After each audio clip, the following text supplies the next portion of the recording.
Namaste students, I am Rajni Arora. Today we are going to start our English classes. In these classes we will complete all the syllabus of English and this will help you in competitive exams as well as in academic study also. Okay, so let's start. सबसे पहला question जो arise होता है, English है क्या?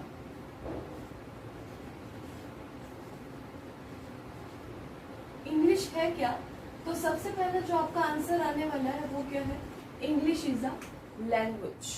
Okay, so अगर मैं आपसे पूछूं ये लैंग्वेज जनरेट कहां से होती है तो आप क्या कहेंगे मुझे? मैम साउंड से. साउंड कहां से जनरेट हो रहा है? अल्फाबेट से. अल्फाबेट आते हैं तभी साउंड बोल पा रहे हो. ओके, अल्फाबेट कहां से जनरेट हो रहे हैं? वावल और कंसोनेंट से. ओके, वावल की अगर हम बात करें तो 5 हमारे वावल और कंसोनेंट की अगर हम बात करते हैं तो 21 हमारे क्या है? कंसोनेंट. वावल और कंसोनेंट से जो मिलकर चीज बनती है उसे हम क्या कहते हैं? वर्ड. क्या कहते हैं? वर्ड. लेकिन एक वर्ड तब तक वर्ड नहीं है जब तक उसका कोई मीनिंग नहीं है. एग्जाम्पल, मैंने लिखा CAP कैप ACP. बताएंगे जरा इसमें से वर्ड कौन सा है? फटाक से बोलेंगे आपकी ma'am CAP cap is a word. क्यों कहा आपने? क्योंकि इसका कोई मीनिंग है. लेकिन इसका कोई मीनिंग नहीं है तो आपने कहा कि वी ढूंढ लो. ओके, CAP कैप हमारा जो है वो एक वर्ड है, बिल्कुल है, क्योंकि मैम इसका एक मीनिंग है. तो यहीं से हमें पता चला वर्ड होने के लिए मीनिंगफुल यूनिट होना बहुत जरूरी है. तो वर्ड हमारा क्या होता है? Meaningful unit. और इसी मीनिंगफुल यूनिट को आगे हम क्या कहते हैं? पार्ट्स ऑफ स्पीच, जो आज हम स्टार्ट करने वाले हैं. ओके, इंग्लिश क्या है? एक लैंग्वेज. किससे जनरेट हुई? साउंड से जनरेट हुई.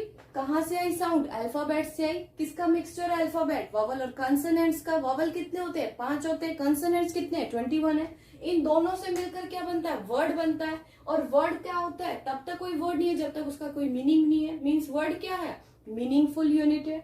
मीनिंगफुल यूनिट को आगे डिवाइड करें तो क्या कहलाएगी? पार्ट्स ऑफ स्पीच कहलाएगी. अब मैम ये पार्ट्स ऑफ स्पीच क्या है? देखते हैं जरा. पार्ट्स ऑफ स्पीच, सबसे पहला क्वेश्चन अराइज होता है भाई, पार्ट्स ऑफ स्पीच संख्या में कितने हैं? पार्ट्स ऑफ स्पीच, पहला क्वेश्चन. संख्या में कितने हैं? संख्या में ये है 8. सबसे पहला पार्ट ऑफ स्पीच हमारा है noun. Second pronoun. Third, adjective. Verb, adverb, preposition,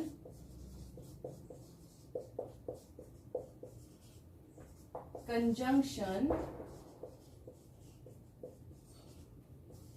interjection.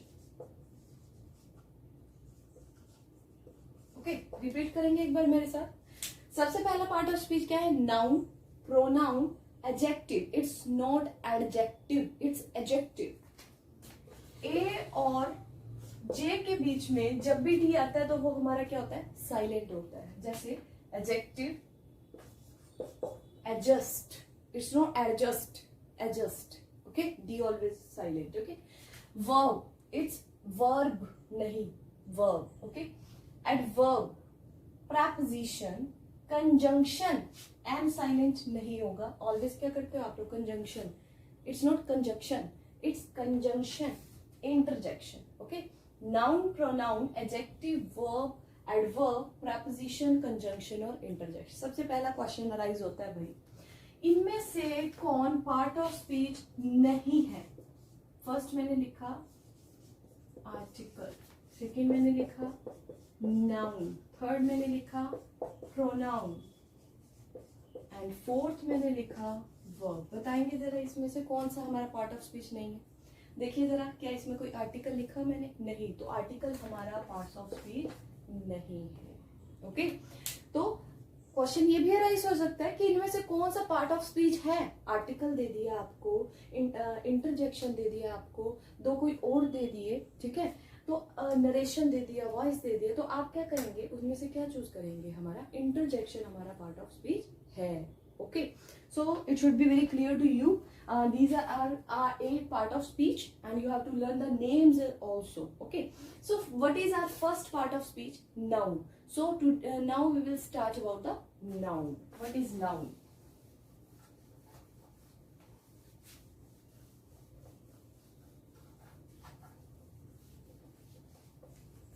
Noun. Noun जिसे हम संख्या हिंदी में क्या कहते हैं, संज्ञा। क्या कहते हैं जी, संज्ञा। बड़े अच्छे से पता है बच्चों को संज्ञा की डेफिनेशन क्या होती है, बताएंगे जरा एक बार। मैम किसी भी व्यक्ति का नाम, किसी भी वस्तु का नाम, किसी भी जगह का नाम जो होता है वो संज्ञा होता है। बिल्कुल वेरी राइट डेफिनेशन। तो एक बार लिख लेते हैं जरा इसे इंग्लिश में। आपने कहा मैडम किसी व्यक्ति का नाम, तो मैंने लिख दिया जी नेम ऑफ अ पर्सन। आपने कहा मैम किसी जगह का नाम, तो मैंने लिख दिया साथ में प्लेस। आपने कहा मैडम वस्तु का भी है, तो मैंने लिख दिया साथ में things. Name of a person, place और थिंग इज कॉल्ड नाउन।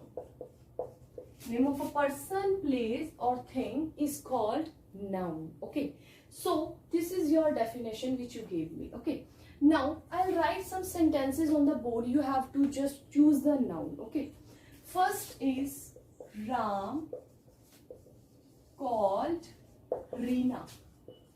पहला मैंने लिखा जी राम कॉल्ड रीना। सेकंड है हमारा शिखा went home। थर्ड मैंने लिखा Manoj loves his home। Next मैंने लिखा love changes a person। Fifth मैंने लिखा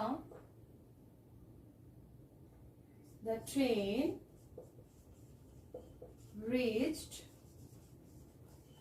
the station। ओके, चलिए जी नाउन ढूंढिए। इनमें से नाउन क्या है। आपने कहा मैडम नाउन तो हम बड़े अच्छे से पहचान लेंगे, किसी भी व्यक्ति का नाम, वस्तु का नाम और जगह का नाम जो है वो नाउन है। तो चलिए चूज करते हैं नाउन। राम कॉल्ड रीना में नाउन बताएंगे जरा। मैम किसी भी व्यक्ति का नाम नाउन है, तो राम और रीना जो है ये तो नाउन है। शिखा व्यक्ति का नाम और होम किसी जगह का नाम है। मैम मनोज भी एक जो है नाउन है और होम भी नाउन है।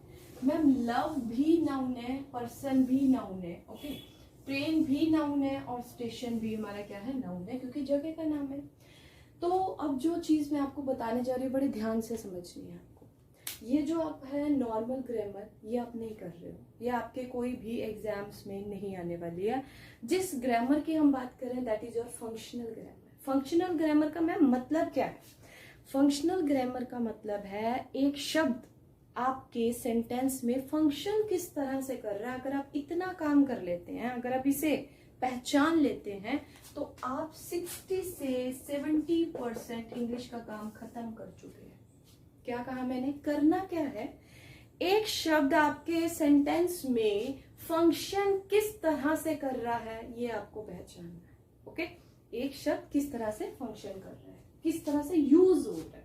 तो सबसे इंपॉर्टेंट चीज जो आपको समझनी है वो ये कि नाउन करने के लिए, नाउन पहचानने के लिए आपको 3 क्वेश्चन माइंड में रखने हैं। और वो 3 क्वेश्चन क्या है मैडम? व्हाट, हु और whom। अब ये क्या है? व्हाट जो वस्तुओं की बात करते हैं, वस्तु के लिए हम व्हाट और व्हाट का यूज करते हैं। हु और whom के लिए, पर्सन्स के लिए हम किसका यूज करते हैं? हु और whom का। मतलब हु और whom का प्रयोग जो है पर्सन्स के लिए किया जाएगा। उसके बाद हु का प्रयोग एज अ सब्जेक्ट किया जाएगा और whom का प्रयोग एज अ ऑब्जेक्ट किया जाएगा। क्या मतलब है इसका? इसका मतलब है सब्जेक्ट ऑब्जेक्ट क्या मैडम? सब्जेक्ट ऑब्जेक्ट क्या, जो भी वर्ब से पहले आएगा, मोटी मोटी लैंग्वेज में समझते हैं चीजों को, जो भी वर्ब से पहले आएगा वो हमारा एज अ सब्जेक्ट काम करता है, और जो वर्ब के बाद आता है वो हमारा क्या होता है? ऑब्जेक्ट होता है। ओके, तो सबसे पहले मैंने आपसे पूछा राम जो है वो सब्जेक्ट है या ऑब्जेक्ट है? मैडम वर्ब से पहले है तो ये हमारा क्या है? सब्जेक्ट है। सब्जेक्ट है तो ये क्या है? पर्सन है। पर्सन भी हो गया, सब्जेक्ट भी हो गया, तो क्वेश्चन कौन सा राइज होगा? हु। तो मैंने यहाँ लिखा हु कोल्ड रीना।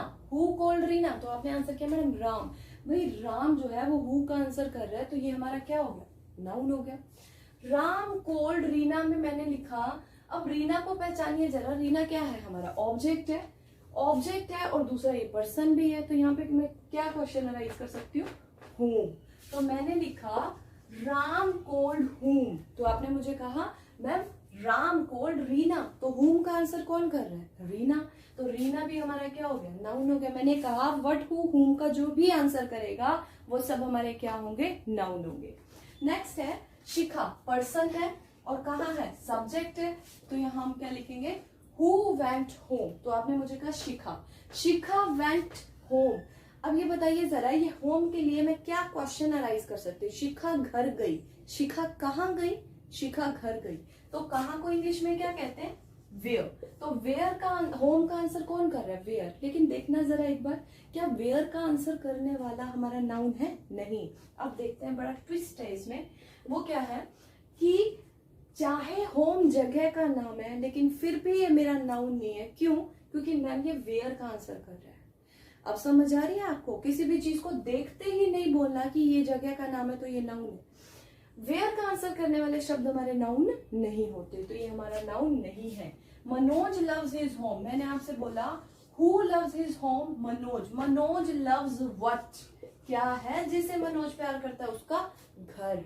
तो यहाँ भी देखिए जरा, होम यहाँ पर भी है, होम यहाँ पर भी है, लेकिन ये होम किसका आंसर कर रहा है?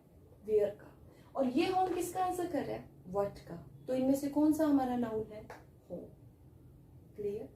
Okay, this is our functional grammar. एक शब्द किसी सेंटेंस में फंक्शन किस तरह से कर रहा है, अगर आप ये पहचान लेते हैं तो आपने अपना जो है कंसेप्ट बहुत अच्छे से क्लियर किया है। ओके, देखिए जरा, लव चेंजेस अ पर्सन। अब लव ना तो किसी व्यक्ति का नाम है, किसी वस्तु का नाम है, ना ही किसी जगह का नाम है, तो भी ये हमारा नाउन है। कैसे?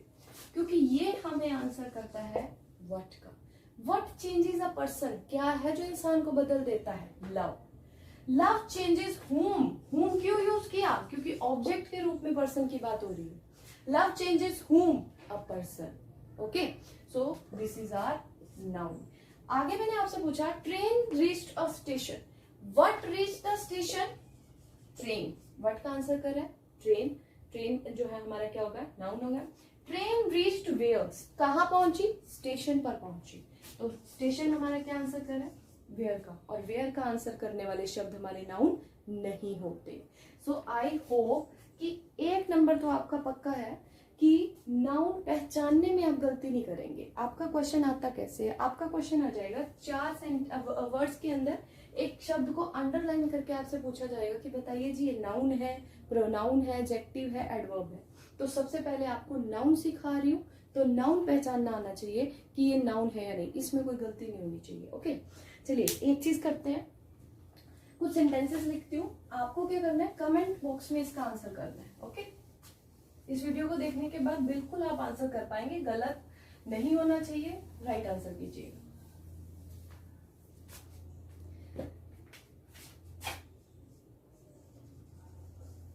Laughter cures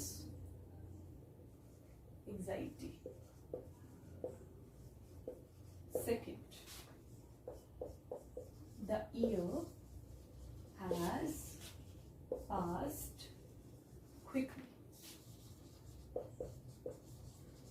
Third, the captain decided the team. Fourth,